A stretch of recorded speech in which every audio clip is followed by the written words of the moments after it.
Hello, everybody. Very good evening, and hope everyone is staying safe, staying at home, taking their vitamins. Okay, so I am Simran Soni, and I am a law student and a model by passion. Will be your host for tonight. Okay, I'm here for Woman of Essence episode 10, English version brought to you by BK9 Resources. Now, before we begin, let me explain a little bit on BK9 Resources.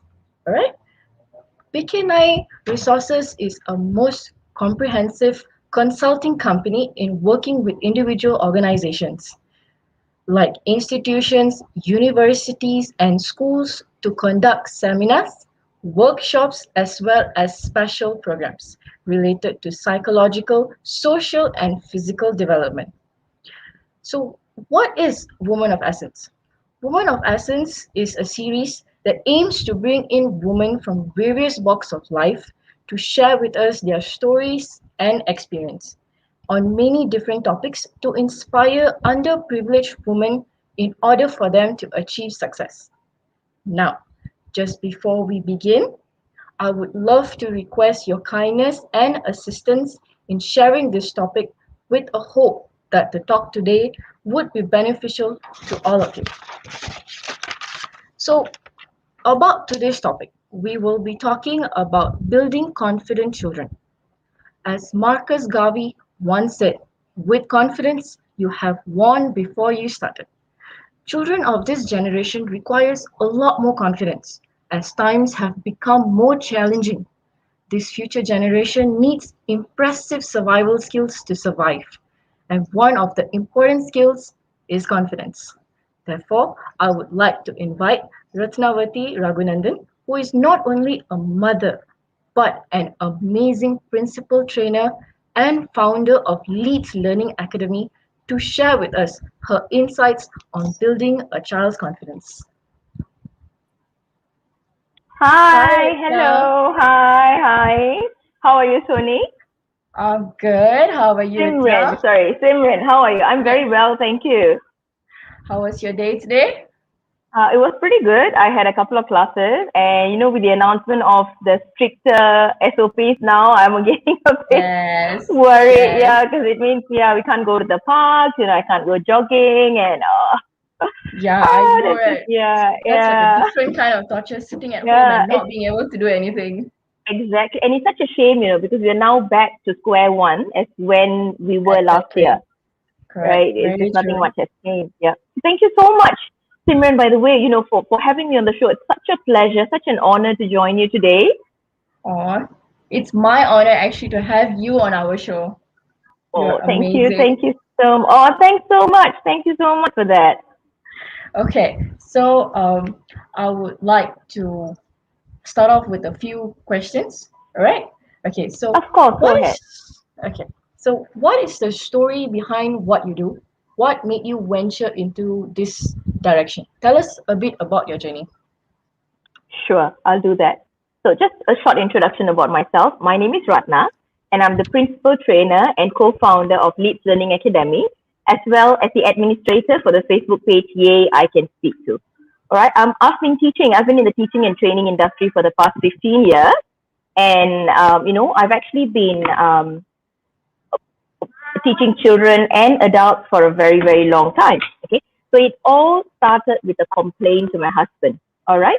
The complaint is that, I find that sorry, there you go. Sorry, it happens when you're at home. It's fine. Okay. Yeah. So what? All right. Okay. So what you see, it all started with a complaint. All right. My complaint is that I have children in schools are not confident enough. Children are Mhm. not being taught the right thing. Children are not given the platform to actually tell their stories. Okay. Can you just give me a minute? I'll just No sort this out. problem. No problem. You come and sit down. You wanna join me? You wanna say hi to everyone? No. Okay. You wanna come and join me here? Okay, just give me 1 minute. All right. No worries. No worries. Take your Okay. Come. time. Let's sit down here. Yeah. There you go. Come.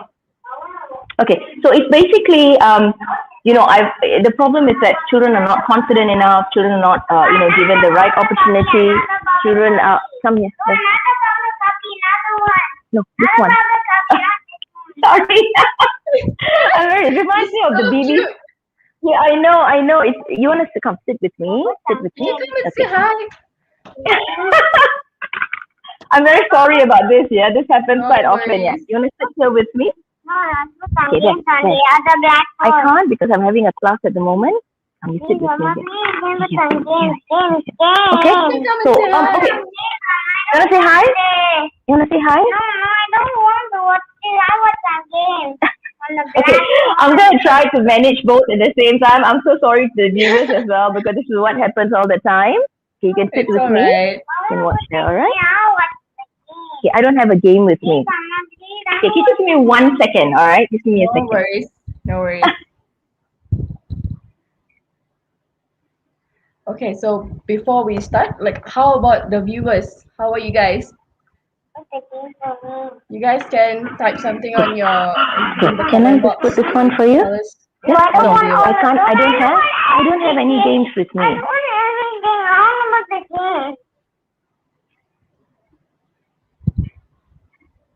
Okay, that's the game. Alright? You want to sit down? Yeah, sit down. Yeah, this is Pocoyo. You sit down here and watch it with me, alright? I can change it for you later. Okay, so, Hi everybody. okay, that's all I have at the moment. I don't have anything else. You have to watch this here with me, alright? Okay? Okay, alright, hopefully it doesn't happen again, yeah? You gotta Struggles sit here of a with me. mom. Yeah, I know. As you just said, right? We are moms. So you gotta put it here. Mom. Put it like this. Yeah. Okay. So yeah. Anyway, so it all started with a complaint from my, from me to my husband, and I said that the schools do not provide enough training for the children. They're not taught the right way to speak. Sometimes only the cream of the crop are the only ones to get selected for storytelling contests. All right. What about the children who are weak? What about the children who are shy, who are not confident? Maybe they like storytelling, maybe they like presentation, but they're never ever given the opportunity to do so. Simply because schools want to win, right? They want to win a storytelling competition, right? Very true. So the whole idea behind what I'm doing now is actually because of the complaint that I kept going on and on with my husband. And eventually he said, you know what? We have to put you into the system. All right. We got to get you into the system because there's no point you keep complaining, you're not doing anything about it. And that is how the entire Leeds Learning Academy, Yay, I Can Speak To started. Okay. It is simply because I think every child in Malaysia and every child around the world deserve the opportunity and the platform for them to express themselves and to speak to an audience. Okay, because, not every child is going to come from a background where speaking is, children are actually encouraged to speak, they can express themselves. We still live in an authoritarian environment in some homes where children are still not allowed to speak up. Speaking up is considered to be talkative, considered to be an argumentative child, right? And they're still suppressed by parents.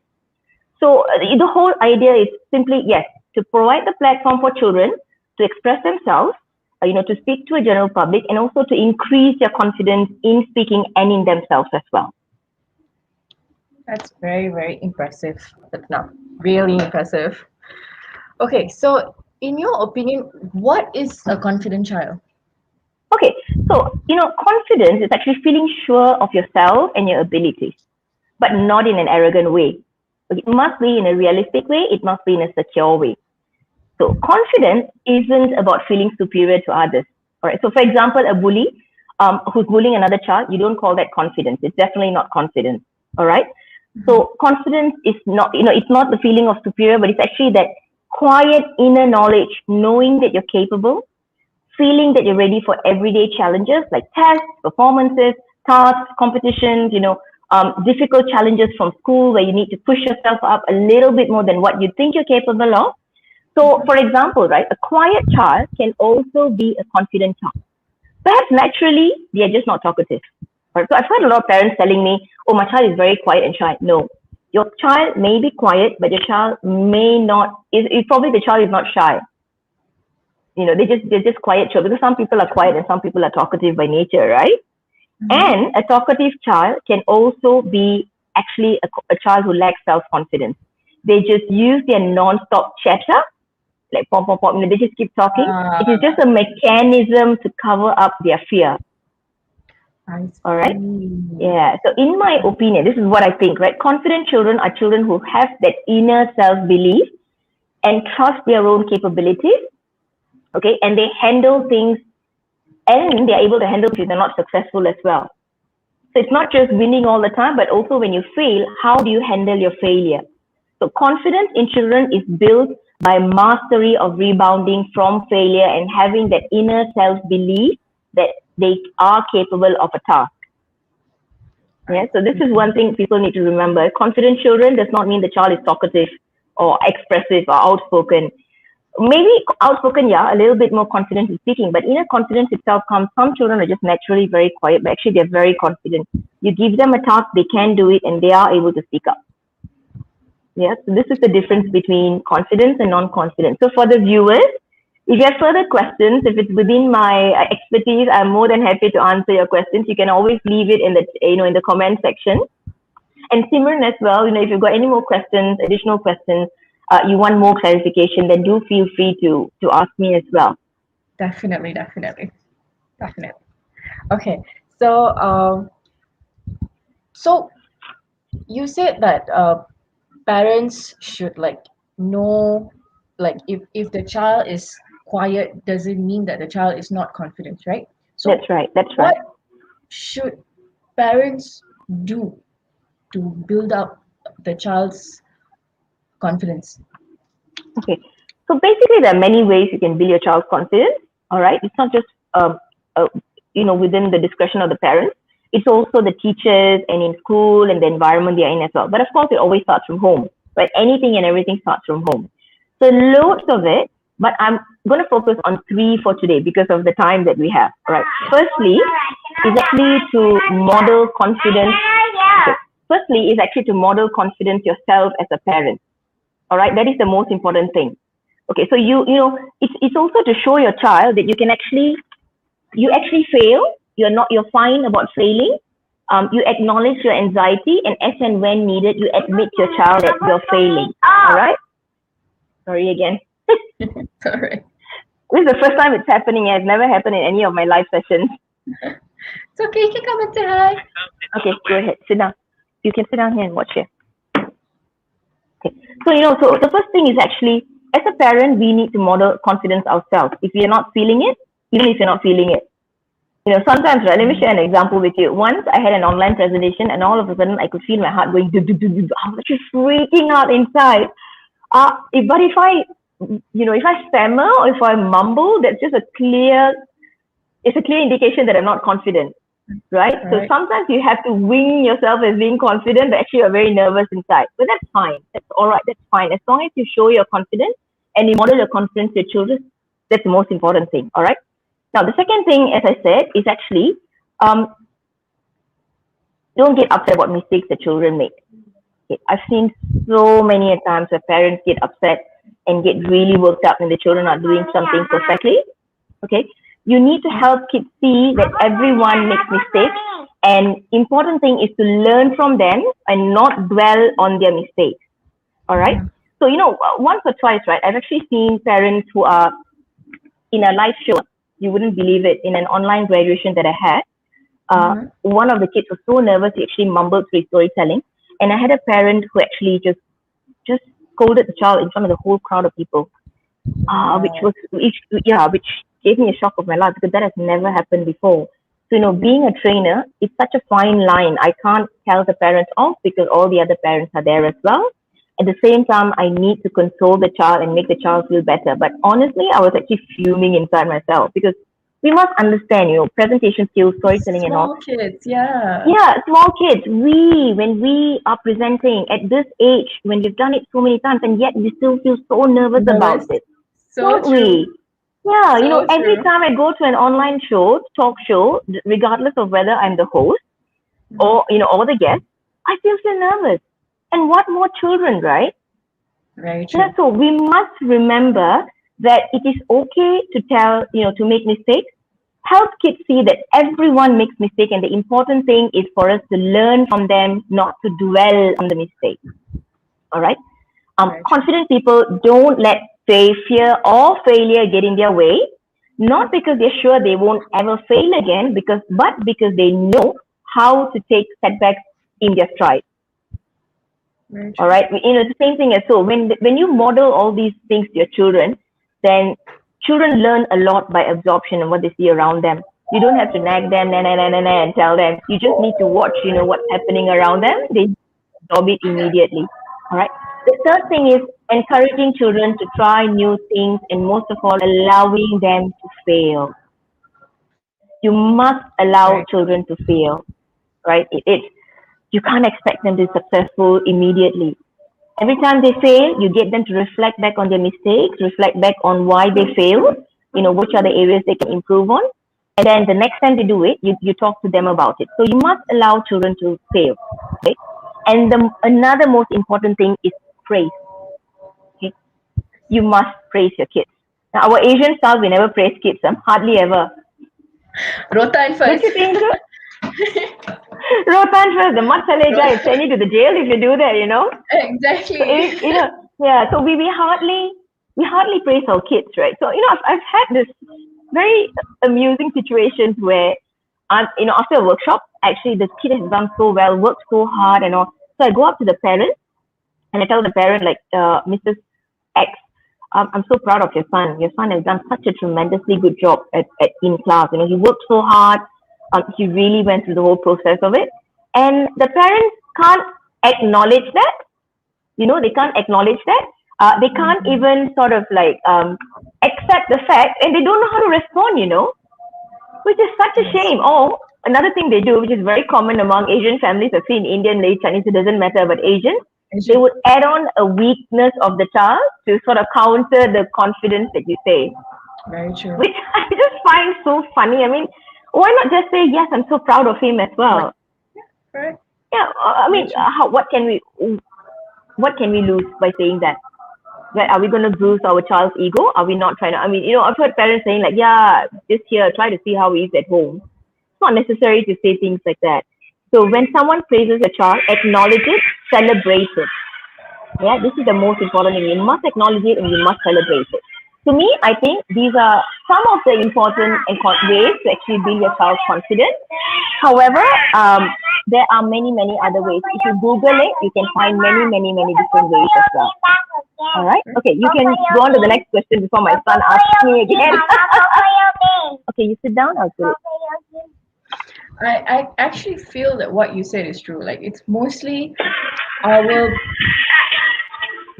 side of the parents are actually they treat their kids very different compared to outside and all that. So yeah. I must say though, not all parents are like that. All right, you do have some parents who are a lot more accepting of their children. Yeah, they're more open. They have better communication with their children. So it's not really all parents, but some of the parents I've seen, I just find that a lot of Asian parents, they have a very Asian mentality. We don't want to praise. We want the child to be low profile and humble and things like that. So if someone else praises our child, they have the traditional way of either not sure what to say and they'll be like, or something like that. Or they say a weakness to sort of counter effect the positivity that you said about the child. True. Very true. Yeah. And you also have children, you also have parents on the other extreme as well. The one whose kids are probably not performing much, but they give like a policy, right? My child is great, my child is fantastic and all that, which is not helping the child as well, because you're not helping the child work and improve on, the stress, the expectation. Like, what am I doing? Yes, it's like a psychological threat, actually, if you ask me, because you keep telling your child is fantastic, good all the time. The child is like, oh my God, my mom is expecting this from me. I'm not even there yet. And that really, really puts a lot of stress on the kid, I think. Very true. I mean, they're still small, right? We as adults, we feel that until now. Yeah, I know. That's the thing. That's right, yes. Okay. So, next question, yeah? So, you teach children storytelling and presentation skills, right? Mm-hmm. So how can this be used as a platform to build confident children? Okay, all right. Now I'm going to ask you a question. All right, Simran? Okay. It's okay if you can't answer it. That's fine. It's fine. You don't have to, don't have to be complicating your mind. I'm not just the first thing that comes to your mind. All right. Okay. What is something that is fearful to you? Why do you fear, say, a presentation, or why do you fear doing something? Judgment. I'm afraid of Right? others judging People me. judging you, right? Yeah. It's also could I also say that, so number one is because everyone is looking at you.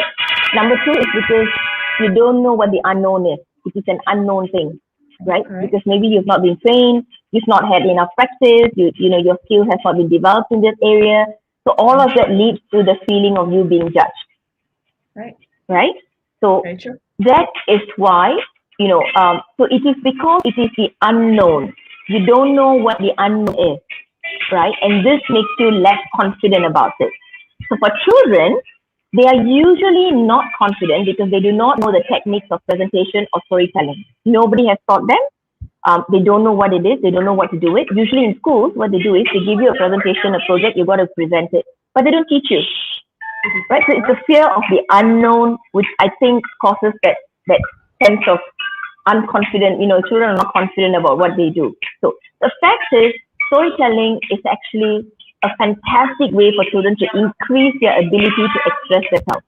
All right, it encourages them to communicate their thoughts, feelings, ideas. It helps their face expression, their body language. Most of all, right, it gives them a voice. All right. So in my program, there's lots and lots of practice in voice modulation, voice projection, voice spacing, voice tone.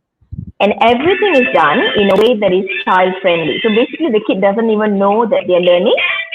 All right. I see. But they learn because there are lots of games involved in it. I All right. see. Yeah. So by the end, the child now has no fear of the unknown because they know, oh, okay, so this is storytelling. Oh, okay, presentation skills is like this. Oh, okay, that's not too bad. All right. And then they realize that it is not as difficult as what they thought it was. So remember the first question I told you about inner belief, self-belief Yeah. for children? Mm-hmm.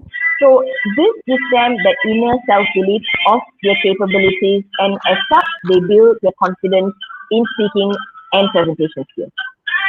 I see. All right, yeah. So that is how storytelling and presentation skills really, really help children. All right, yeah. I hope that answers your question. Yeah. Yeah, it does. It does. Yeah. Thank you. Okay, so before we go to the next questions, just want to ask how are the audience? Are you guys okay? Are you guys having Yeah, fun? if you've got any questions, do come forward with the question. I'd really like to Yes. apologize to you for all the noise that's around me. It's NCO, and this is just something that is bound to happen. So we'll It's all try to right. do the best within the environment that we've got. Yeah, so I'm just sorry about this, Imran. No worries. No worries. It's a little bit of entertainment of our own at the side. Yeah, I know, I know. All right, okay, yes, I think you can go ahead with the next question. Okay, so the next is about tell us about a transformation that has occurred in your student before and Okay, after attending your program in terms of confidence. okay, all right. I think what you can do is, I would like you to share a short picture of a student of mine. All right. All right, yeah. Okay, so this is a story of a little boy named Jaden. All right. So Jaden was a boy when he came to my class on the first day. He was basically under the table at all times.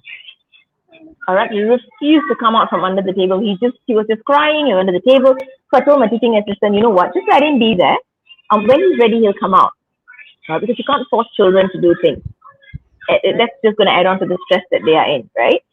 But then as you saw all the kids having a fun, all the children actually doing a lot of fun things and doing a lot of games, participating in games and everything, he slowly inched his way out from under the table. All right.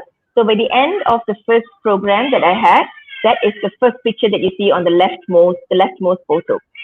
All he did was he refused to speak in front of the mic. He refused to tell his story. He had both his hands cupped over his mouth like that. Not a single word from him. All right. So that was the end of the first day. Now on the second day, He warmed up a little bit more, and during the final presentation, which is the middle photo, okay, there were a little few words coming out from his mouth, but again, wisps of words, and he was telling his story, but no intonation, no voice, nothing like storytelling. However, to me, that's an improvement because from here, he has gone here. See, a lot of people, right, what they expect out of the children is the child is here, they want their child to go right here. We have to be realistic about our expectations of our kids. If a child is here, you take your child to go here, slowly. And then a child is here, you can work their way up to here. I think that is the best thing to do rather than expecting an entire jump to the top. Shortcuts are never going to work and not long lasting. All right. So what happened is his mom then enrolled him for my next program, presentation skills. And by then he was already having that confidence, and he was actually so much more comfortable with the class, with myself.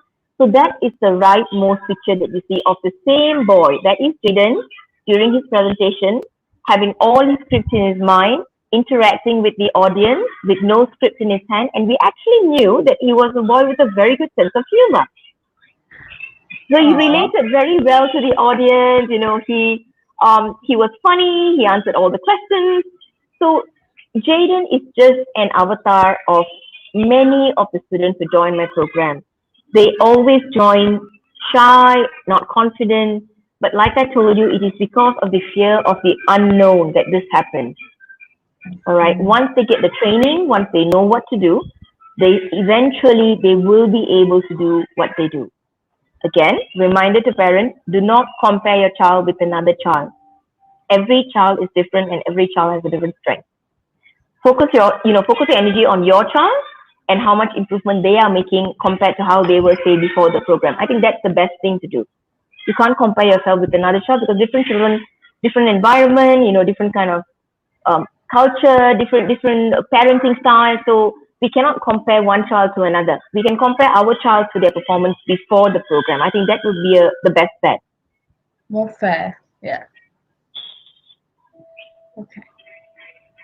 So that's very, very amazing to hear how a child went from hiding underneath the table to not wanting to speak at all to finally actually speaking in front of a crowd and interacting with them without a script. Now, that's definitely something amazing. Yeah, Don't but hear that every day. It takes time, it takes effort. It's also the children working themselves, working with the teacher, breaking the inner barrier they've got in themselves about not being able to do something. So it's not a one-day process. It's actually something that takes a long time. I see. Yeah. So I see that we've got a question from the viewers. So one of them by the name of Kashmin Kapil, I think, right? Yeah. Yeah, so he says that, there you go. So what materials are usually used in improving presentation skills for kids? Right? So I'm not sure what you mean by materials that you use to improve presentation skills for kids. Could you maybe elaborate the question further? Like, are you looking for materials online? Well, simple tips. What you can do is actually you go on Google and you just type improving my child's presentation skills. Improving presentation skills. Or how can a child improve their presentation skills, or children and presentation skills. There are lots and lots of resources that you can find online. All right. But to me, I think behind every speech, there should always be a script. So your children need to learn how to write a script. Yeah, that's the basic of all things. Yeah. So speech writing, you need a script. Presentation skills, you need a script. Public speaking, prepared speech, you need a script. So that is where they need to be able, that's the thing they need to learn how to do. All right. So I hope I've answered your question. If I haven't, then maybe you can type in the next comment and we can see how we can answer it better. Okay, so what you are saying is that the kids, whatever that they present, normally it's what they made themselves, what they That's write right. themselves. Yes. So that's how I teach them. I teach them how to do it in class. I see. Yeah, so we learn how to do that in class. That's nice. So you got to do it in a way that children can relate to. Yeah, you see, we must understand that the way children learn is different from the way adults learn. Yeah, so you have to find a way how to teach children how to do it. So of course, because for me, it's easy because I'm trained in that field, so I know how to do it. But it's different from the way I would teach, say, presentation skills to an adult class, and how I would teach it into a children's class, in a children's class. The techniques are different, the approach is different, the games are different. Most of the things that we do in a children's class and adult class are very different. I see. So I hope that answers the viewer's question. Okay. And if there's any more, please do write it down at the comment section. We shall continue with the next one. Yeah. Yes, please go ahead. So, what were some of the biggest challenges you have faced when working with children, and how did you get like Okay, fix it? so well, I think challenges are there at all times, no matter who you work with, children, adults. The set of challenges are different. All right. So some of the biggest challenges I face is, one of the example is like child like Jaden, where children refuse to open their mouth. Okay, so they can be very chatty with parents, talking a lot. The best English when they come into class. The minute they have to speak in front of a group of people, they just zip, completely shut down. It's as if the CPU has shut down or something, and they refuse to open their mouth. All right, so that is actually a huge challenge, because as much as you teach, as much as you play games with them, if they don't want to open their mouth, then how do you go about it, right? So I think it is because of the inhibiting thoughts that they have in their mind, and the fear of being judged. Again, it's the fear of unknown. You don't know how it feels like to stand in front of a group of people and speak, right? The worst situation is, a child may have had an upbringing where they are really not allowed to express themselves. It could be one in school as well, where you're only expected to answer perfect answers. Okay, if your answer is wrong, either you're put down, or you're teased, or you are, some negative things are said to you. Could be by your peers, could be by your teachers. Really, we can't say. Okay, some schools have a more traditional approach to teaching than others, right? So in those schools, it's always teachers say, student listen, right? The students start speaking and everybody starts speaking, the teacher can't control. So what they do, everybody zips their mouth. So again, it really depends on the environment that they come from as well. All right? It is even, these situations are even tougher. So the first thing you need to do is get down to a child's level, their level of thoughts. Yeah. When I say the level is two levels. Number one is, when you talk to a child, if a child is standing here, you can't look down at the child and talk to them. Okay. Ideally, you need to bend down, you need to kneel down to the child's level and the child's height when you talk to them. Okay. Yeah. So every time I talk to a child who has an issue, doesn't want to participate in class, I either pull up a chair and sit beside them so that I'm at their level, or I kneel down so that I'm at their level. So you're speaking to them eye to eye. It gives them that impression that they're talking to a peer and not a teacher.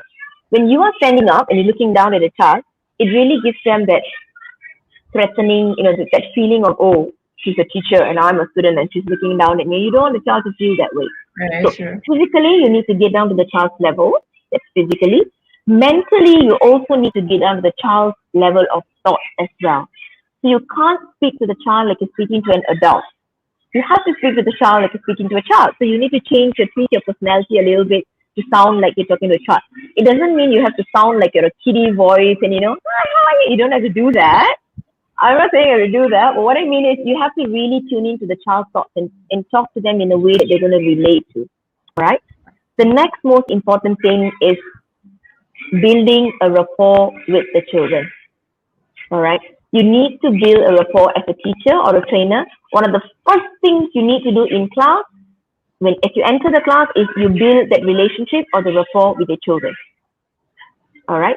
Once you nail that, and once you gain the trust, you see, once you build your rapport with the children, they start liking you. Am I right? Once Yes. they like you, they trust you. Once they trust you, the rest is history. They will just do whatever you want them to do, and they work really hard. Very true. Yeah. So anytime you have a class, I think it doesn't matter whether it's an adult class or a children's class. The most important thing the trainer needs to do is build a rapport with the audience, or with the children, or with the students. Gain their trust. So you build a rapport, you gain their trust. These two will help in all the other things that you want to do in class. Okay. So normally, how do you build the rapport with the kids and all that? Okay, so there are a couple of different techniques. You have to use warmer games in the beginning of the class. Mm-hmm. You have to start off with games. So I always start off with games. You need to sound enthusiastic as a teacher. You have to actually relax your face, look approachable. So I'll tell you a little secret. I'm from the IT industry. All right. And while I was working in the IT industry, I think I'm probably one of the most serious. I'm not one of those people who naturally has a smiling face. No, I'm a very serious Okay. looking person, I think. All right.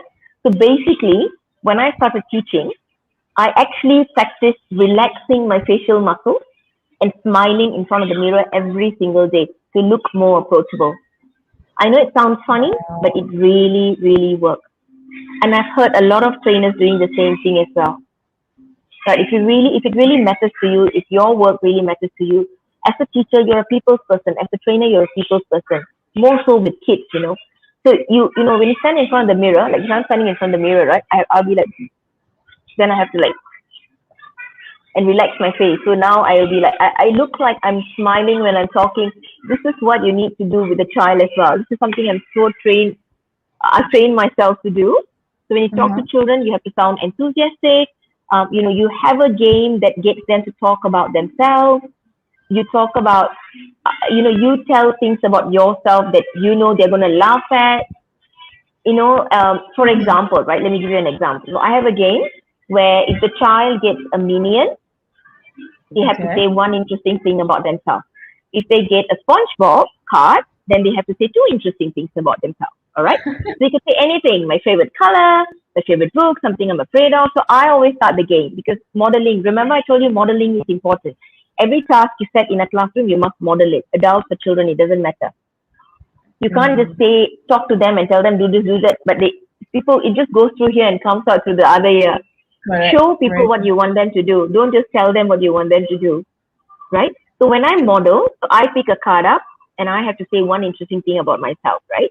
So I would say something which is true. I would say I'm terrified of flying cockroaches. So that would bring about giggles from the children, right? And they were like, me, I'm terrified. I'm terrified. So they all go like, me, I'm scared. I'm scared. I say, oh, do you? Oh, really? Are you? Oh, I'm afraid too. Are you afraid the ones to fly, or is it the ones that crawl on on the floor? And they're That's like, oh all. no, I'm afraid of the flying. I'm like, oh my god, give me a high five. So you see how that works. So it's like So a chain link lah. yes, yes. So once they give you a high five and all, they're like, oh my god, teacher's so old, also so scared of flying cockroaches. Wow. So you have to find a way. So say another child says, I have a dog at home. I'm like, oh, do you? Oh, I've got a husky at home as well. Oh, really? What color is your dog? So you even if it's not true, you find something that you can relate with a child. Or they say like, I love durians, and I'm like, oh, I don't like durians. It's so smelly. I'm afraid. I'll just run away if I know. So that you do things that really you really need to do this the first hour in class. You cannot let it slip away. Yeah, the first hour you get your rapport, you nail it. You bridge it. You bridge that relationship. You bridge that rapport. That's it. They would do whatever you want them to do. But it's also important to draw the boundary. Yep. So you set classroom rules. For example, with children, I set classroom rules, and they also know the consequences of classroom rules as well. Yeah. So when they Okay. do something, you draw them back. So they know. You must know that line of. They must know that you are a fun teacher, you are approachable and everything, but then there is a boundary and they cannot cross the boundary. If they do, they have to face the consequences. I see. Yeah, you learn it as and when you go into training and with children and all that. You learn more and more of it. With children, you really have to set boundaries. If you don't, right, it's not possible. You will have 20 class, of children. You want to deal with 27 to 8 years old. Can you imagine? Do you want them to be like an angel, or do you want them to be an ogre? To compare, what do you want them to be, monsters, little devilish monsters, or do you want them to be children? Yeah. So if you want them, it's in your hand. You need, as a trainer, as a teacher, you need to know what to do in the classroom. I see. Well, you must have a lot of patience to handle kids, huh? Well, I think you just need to know the right technique. I I see. think you just need to. I never in my life did I ever think that one day I'd be ending up teaching kids. To be honest, Teaching, even teaching for the matter, like teaching and training, I never thought I was cut out for it. So all Okay. my years I've been teaching adults actually. So I've done lots of adult teaching. I've done corporate training. I've taught English to adults from all over the world. From some of them have no idea what English is. So from very beginner, I've taught up to intermediate level. So teaching children is a different ball game altogether. It's really not the same as teaching adults. And I think you just need to learn the right technique. I was Mhm. the first day I entered into a children's class. It was a mess. I must tell you, it was an absolute mess. I could not get anything done. They were all over the place, on the table, on the chair, under the table, climbing the table, doing everything and anything they could. Ask me what they didn't do. They did everything they could. I learned. Yeah, as everything. I learned. I had mentors. I had good mentors to guide me because I was teaching at the British Council. So we have a mentor-mentee program and they train you how to teach children and everything. So I'm very grateful for that opportunity, to be honest. Uh-huh. So whatever that I do now is actually a huge, huge, huge training for that. A huge, foundation actually comes from my training at the British Council where I was trained to teach children. I see. Yeah. Oh, that's very interesting, actually. Very, very interesting. Okay, so have you ever had the privilege to work with the autistic children or children with ADHD? Okay. Yes, I have worked with autistic children. I have worked with children with ADHD, but I must tell you that I'm not a teacher trained to teach special needs kids. All right. However, I want to be as inclusive as I can in my program. So usually, before I sign up as an autistic child, I always talk to the parents first. Ask the parents what are their so autistic children. I'm not sure how much you know about autistic kids, but autistic kids always they have their meltdowns. That means that they Mhm. can't cope with the social situation. They have a meltdown. Some of it can be very extreme. Some of it can be simple things like just sitting down and rolling their hands or just doing that. They are just very different. The way they think, the way they look at the world is very different from how we look at the world. All right. True. So usually what I do is I talk to the parents and I ask them what is their coping mechanism for their meltdown. Number one. All right. Number two, I ask the parents if the child is a high functioning autistic child or a low functioning autistic child. A high functioning autistic child is a child that has been trained to be independent. To an extent that some high functioning autistic children, you don't even know they're autistic because they're so functional, like normal children, because they have Okay. eye contact, they're brilliant, they're extraordinarily brilliant, they're so intelligent. uh, you wouldn't believe it, right? I had one boy who is a high functioning autistic boy. All right. Okay. His coping mechanism was doing algebra math. He was a genius in algebra math. He was 7 years old and he was doing math that was meant for 15-year-old kids. Yeah, he's being homeschooled. Wow. Yeah, by his parents. Very brilliant boy. So his mechanism to cope with a social situation that he wasn't able to cope with was he just go back to his place, take up all his algebra, math, complex mathematics. I don't even know what it is. He'll just open and start doing it page by page by page by page. So that's one. Some children end up biting. Some children end up throwing a fit. So the second thing I ask parents is if the child is not able to handle a social situation, I ask parents if they can send a shadow aide along with them. Okay. A shadow aide is a person who is trained to work with autistic children who are like a helper to the kids. Right? So most autistic kids, when they go to school, they will have a shadow aide. All right. So these are the things I ask parents, and if parents are able to do this, or if the child can function without a shadow aide, yes, I do take them in. All right.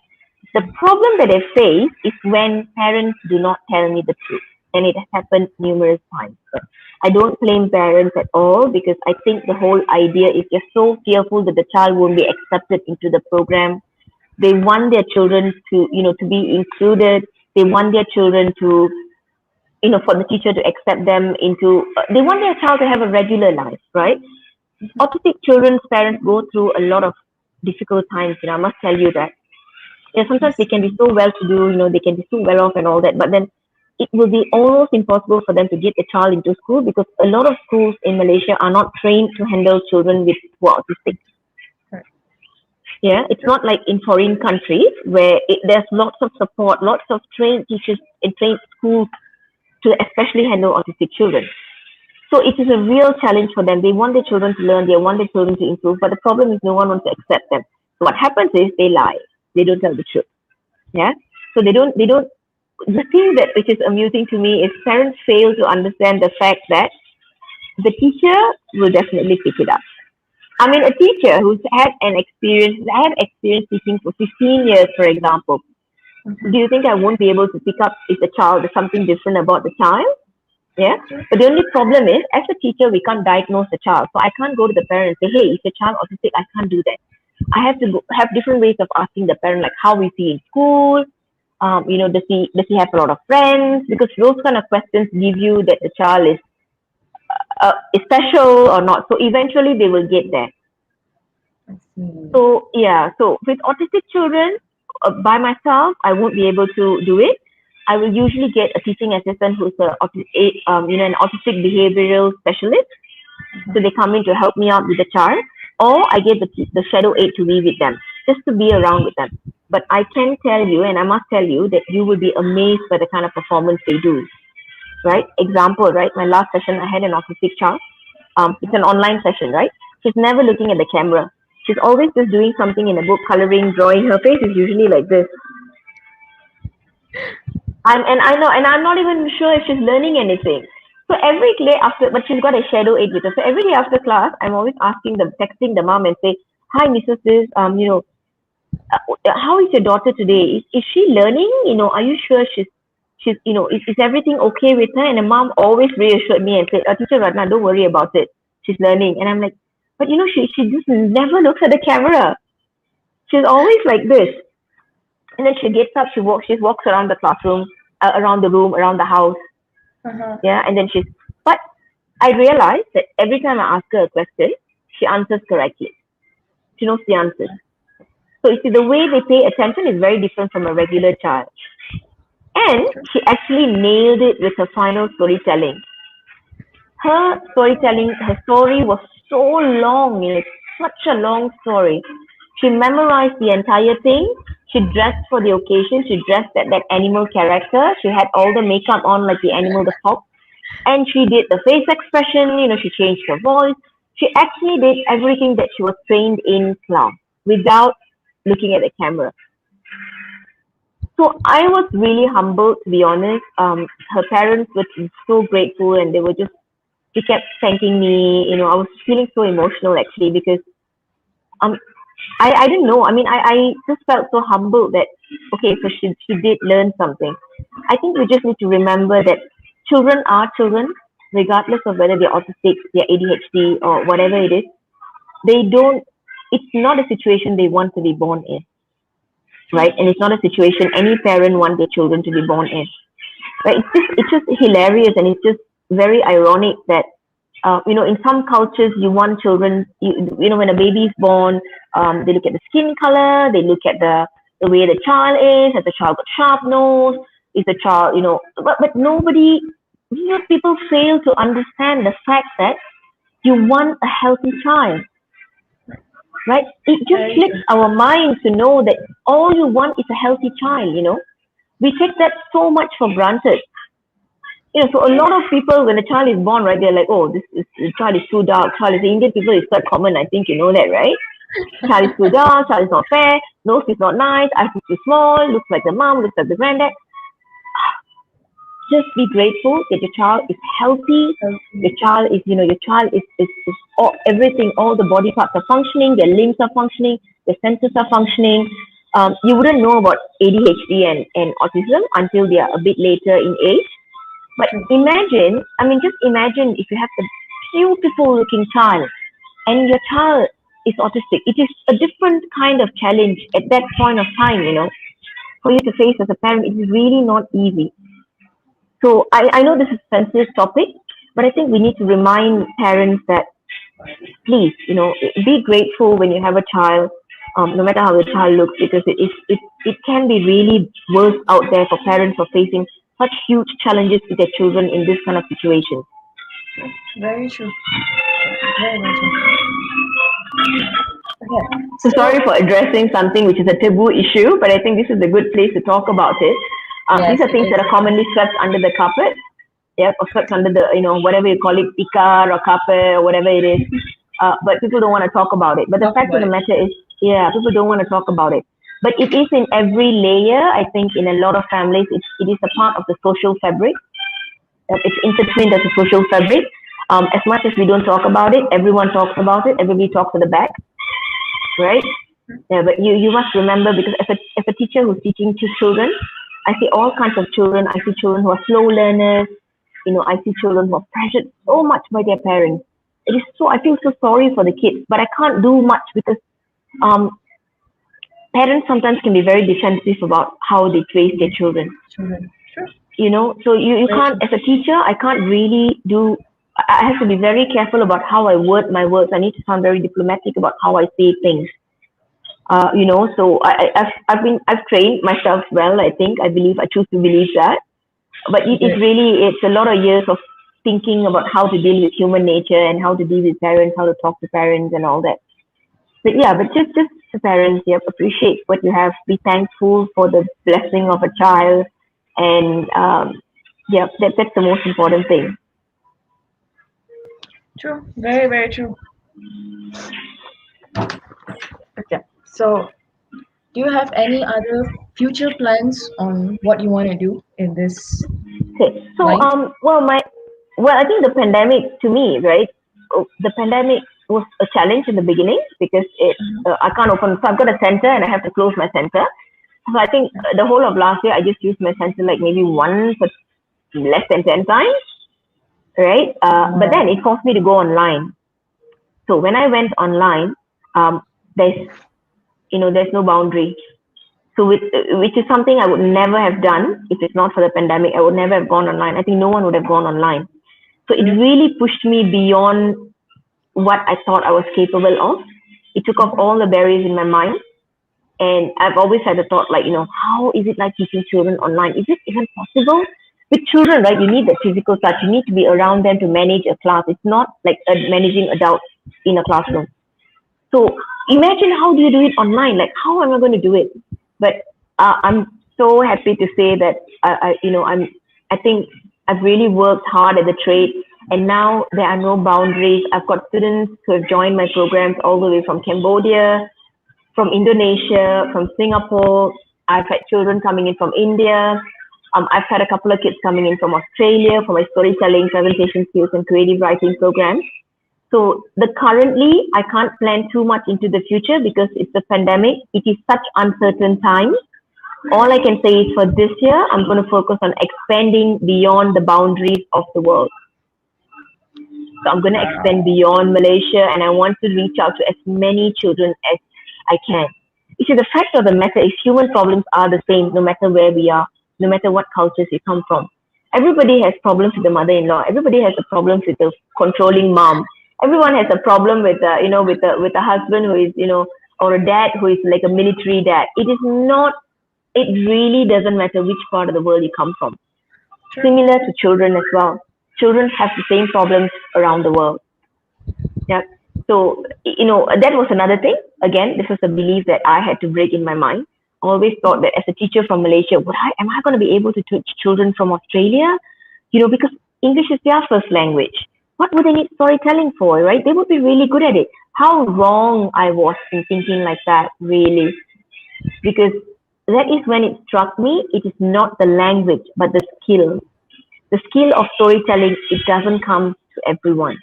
You have to train, regardless of which part of the world they came from.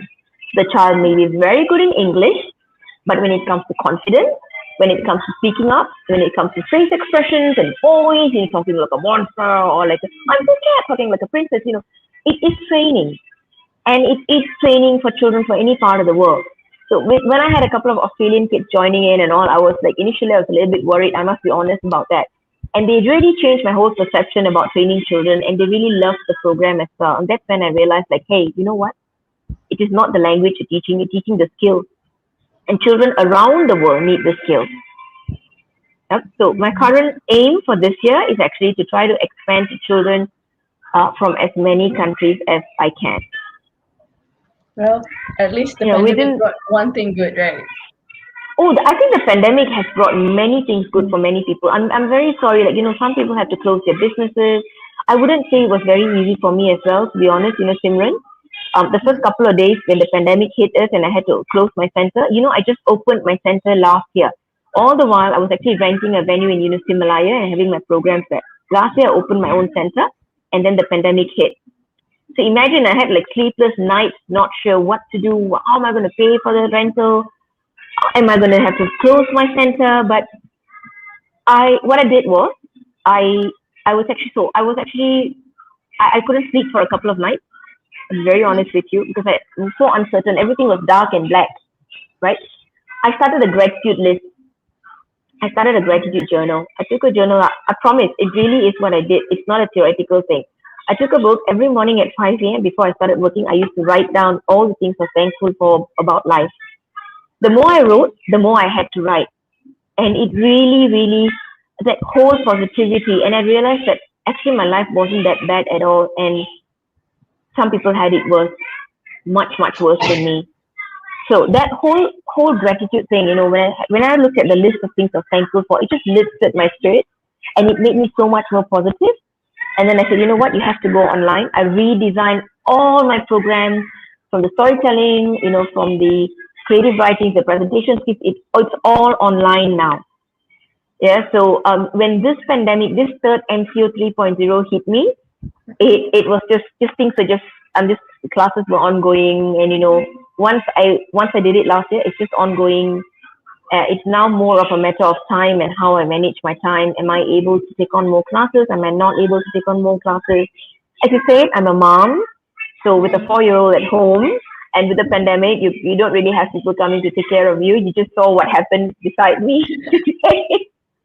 So I also have to balance my time between doing a bit of homeschooling with him, managing my classes, managing my home.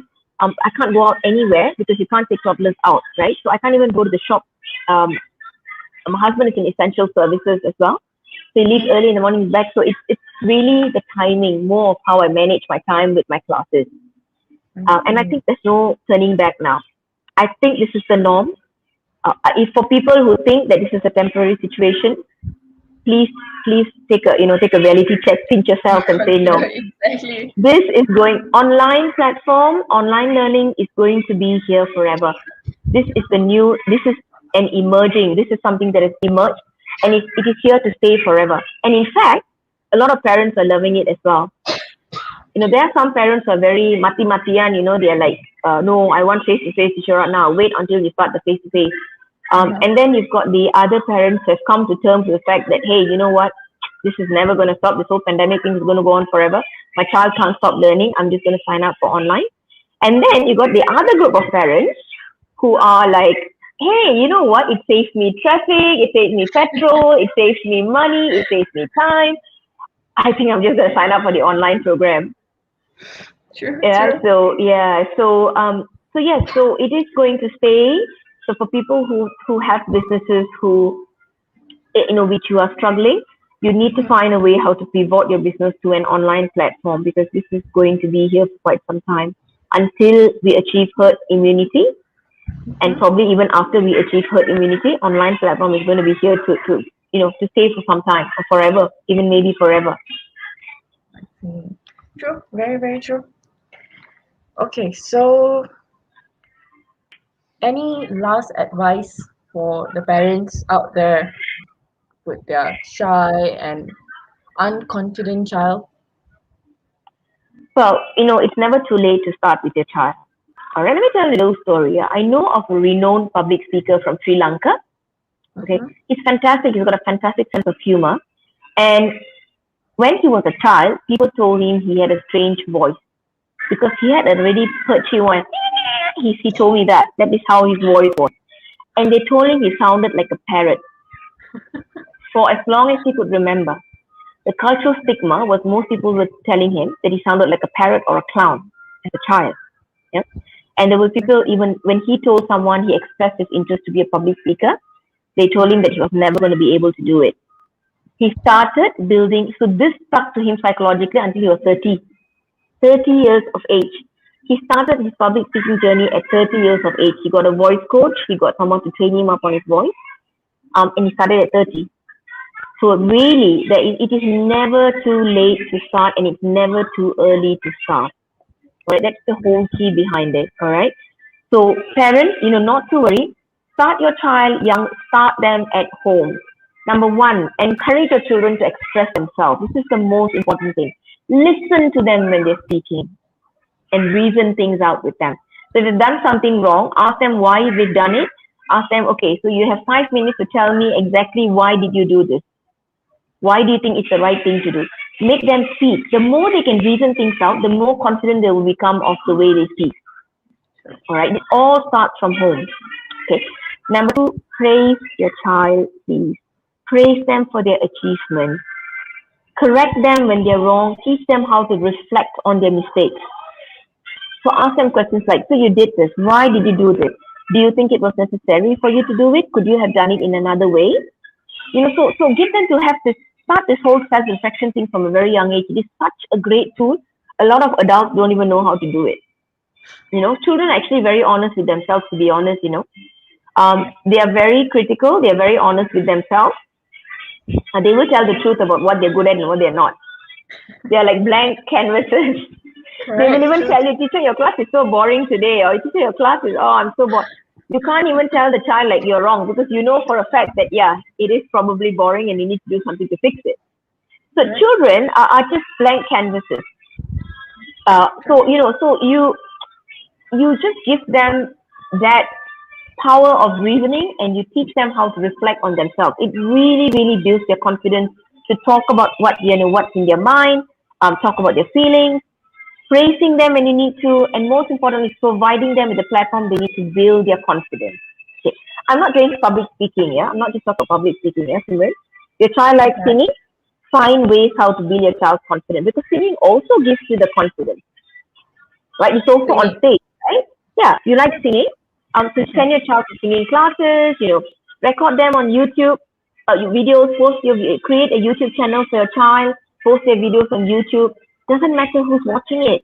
Your child just wants to have that feeling of having their video uploaded on YouTube. Get your whole family to go in and watch them and like it, and you will leave comments. The possibilities are really endless. Every time there's a singing competition, get your child to join. Focus on the process, not on the final product. This applies for anything that child is interested in, because confidence is not just by speaking. There's so many ways to build your child's confidence. So if your child likes drawing, you can do that as well. Get them to a good teacher, give them the kind of platform. Find platforms where children's art is promoted. Get them to join an exhibition, a child exhibition, a child art exhibition, or something like that. Art competition.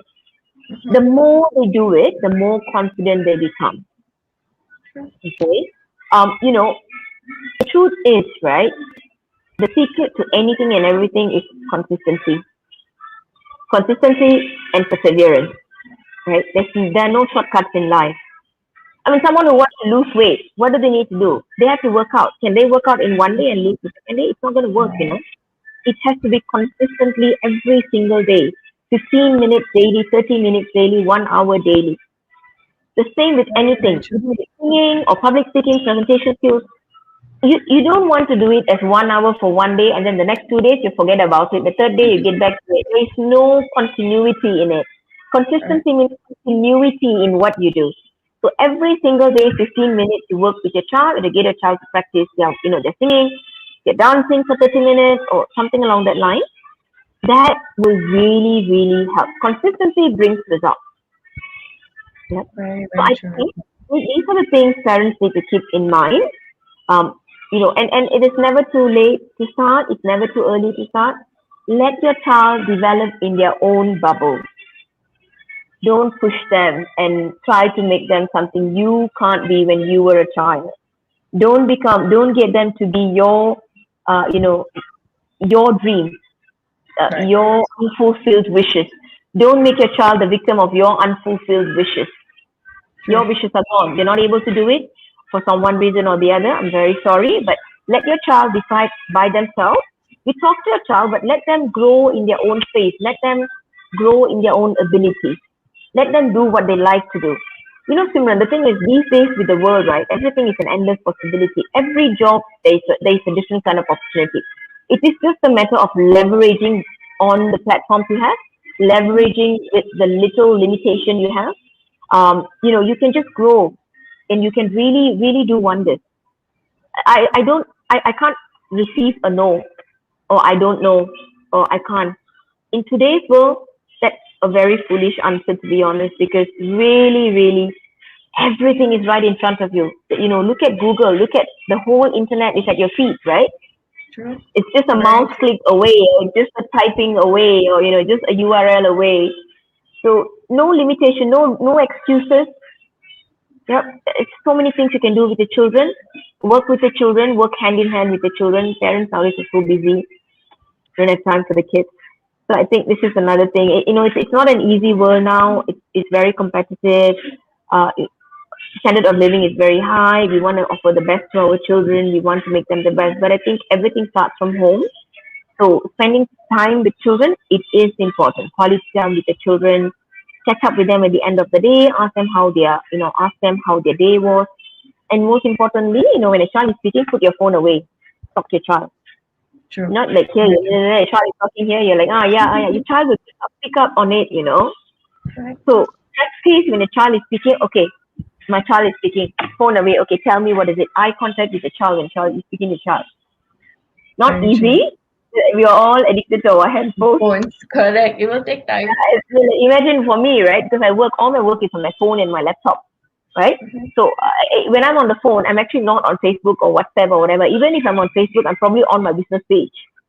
Or I'm actually editing a video to be uploaded on my YouTube page. It's all on my phone, right? So when I'm in the midst of editing something, and that's when my son wants to come and tell me he's built something nice. He's got all his finger puppets doing something, and I have to, like, it's so difficult to move away because I'm getting something done. Right. But I do try to practice. Okay, you know what? Just put it down and just listen to him. Yeah, so I think this is something else that parents can need to consider as well. True. Very true. Nowadays, generation is very different compared to last time. Yeah, Like, absolutely, right? yeah. Last Yeah, time, I phones think were in not our a thing. yes, in my time, it's like my dad tells me something, we just listen. Right, nowadays you try doing that with kids, and what do? They would probably be like, they'd probably be something like, why do I need to do it? Why do I need to do this? Why do I need to do that?